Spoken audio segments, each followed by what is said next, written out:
Hey guys, Clapping Penguin here, with yet another video.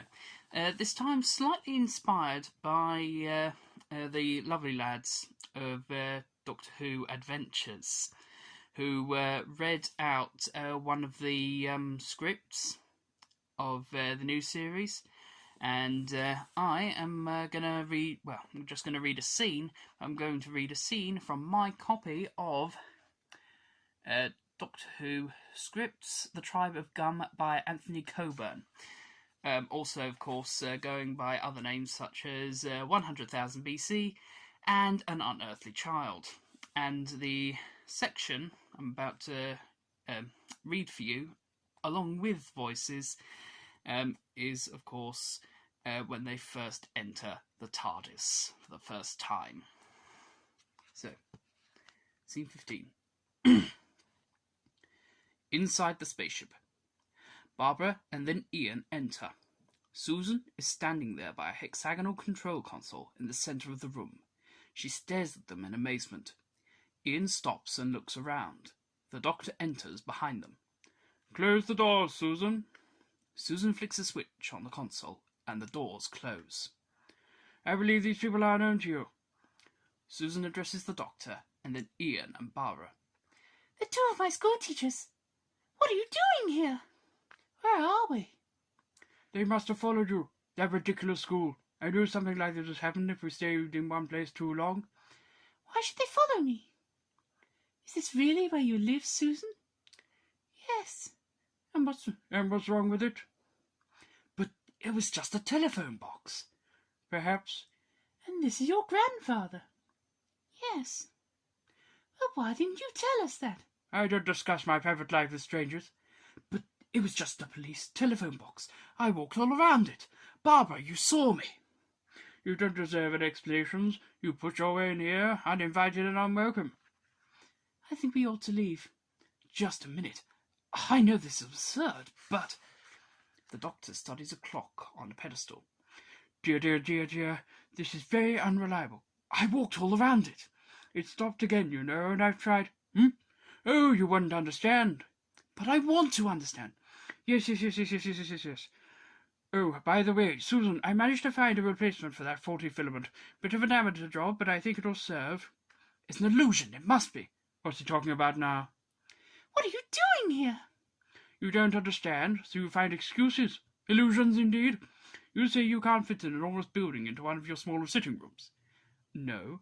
"But you've discovered television, haven't you?" "Yes." "Then, by showing an enormous building on your television screen, you can do what seemed impossible, couldn't you?"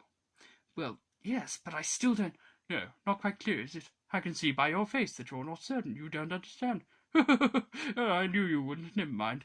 Now then, which switch was it? No. Ah, yes, that is it. The point is not whether you understand. What is going to happen to you? They'll tell everybody about the ship now." "Ship?" Yes, ship. This doesn't roll along on wheels, you know." "You mean it moves? The TARDIS can go anywhere." "TARDIS? I don't understand you, Susan." "Well, I made up the name TARDIS from the initials, time and relative dimension in space. I thought you'd both understand when you saw the different dimensions inside from those outside." "Let me get this straight. A thing that looks like a police box standing in a junkyard, it can move anywhere in time and space?" "Yes." "Quite so." "But that's ridiculous." "Why don't they believe us?" "Well, how can we?" Now. Don't get exasperated, Susan. Remember the Red Indian. When he saw the first steam train, his savage mind thought it an illusion too." "You're treating us like children."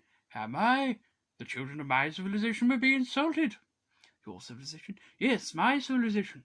I tolerate this century, but I don't enjoy it. Have you ever thought what it's like to be wanderers in the fourth dimension? Have you?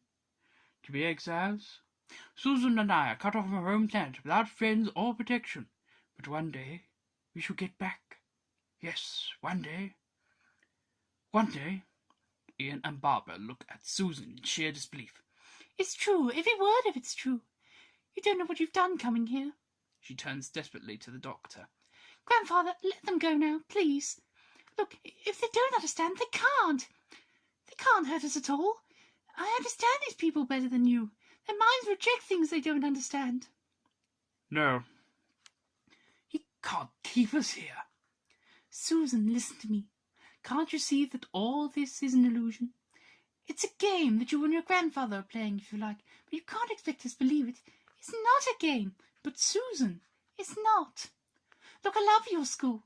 I love England in the 20th century. The last 5 months have been the happiest of my life. But you're one of us. You look like us. You sound like us. I was born in another time, another world. Now look here, Susan, you... Oh, come on, Barbara, let's get out of here. They move towards the doors. No, you two can't get out. He won't let you go. They try unsuccessfully to open the doors. Ian turns angrily to the doctor, who is laughing. You closed the doors from over there. I saw you. Which is it? Which is it? Which control operates the doors? Ian approaches the control console and realizes just how complicated it is. You still think it's all an illusion? I know that free movement in time and space is a scientific dream I don't expect to find solved in a junkyard. Your arrogance is nearly as good as your ignorance. Will you open the door? Open the door! Susan, will you help us? I mustn't. Very well then. I'll have to risk it myself. I can't stop you.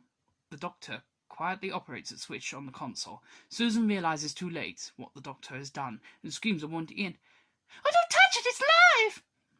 Ian's hand reaches the control. There is a crackle, and Ian is violently thrown to the floor. The doctor looks on in triumph. Barbara rushes to Ian, who is shaken but otherwise unhurt. Ian! She turns angrily on the doctor. What on earth do you think you're doing? Grandfather, let them go now, please. And by tomorrow we shall be a public spectacle, a subject for news and idle gossip. But they won't say anything. My dear child, of course they will. Put yourself in their place. They're bound to make some sort of a complaint to the authorities, or at the very least talk to their friends. If I do let them go, Susan, you realize, of course, we must go too. No, Grandfather, we've had all this out. There's no alternative, child. I want to stay. Look, they're both kind people. Why don't you trust them? All you've got to do is ask them to promise to keep our secret and... It's out of the question. I won't go, Grandfather. I won't leave the 20th century. I'd rather leave the TARDIS than you. Now you're being sentimental and childish. No, I mean it. Very well then. Then you must go with them. I'll open the doors. The doctor walks over to the console. Are you coming, Susan? As soon as distracted by Barbara's question, the doctor starts operating the controls on the console. Too late. Susan realizes what he's doing. Oh no, Grandfather, no! Susan tries to pull the doctor away from the controls. Let me go! Get back to the ship side! Hold it! The light grows brighter and then darker, and the central column starts to rise. The doctor breaks free and operates some further controls. Ian and Barbara are tossed helplessly around. On the scanner, we see a picture of London rapidly fading into the distance, as if the ship has taken off like a rocket. This emerges into the title sequence effect, superimposed over which we see first the face of the Doctor, and then that of Susan. The pattern resolves into a barren landscape. Inside the ship, the Doctor and Susan stand, rather shocked. Barbara has collapsed into a chair, and Ian is unconscious on the floor. Outside the ship, a human-like shadow falls across the landscape. The next episode, The Cave of Skulls. I hope you guys enjoyed that, and I hope you enjoyed my voices as well. I'm sorry if a few points they weren't on point, but anyhow, I hope you guys enjoyed. Till next time, Clam Penguin out. See ya!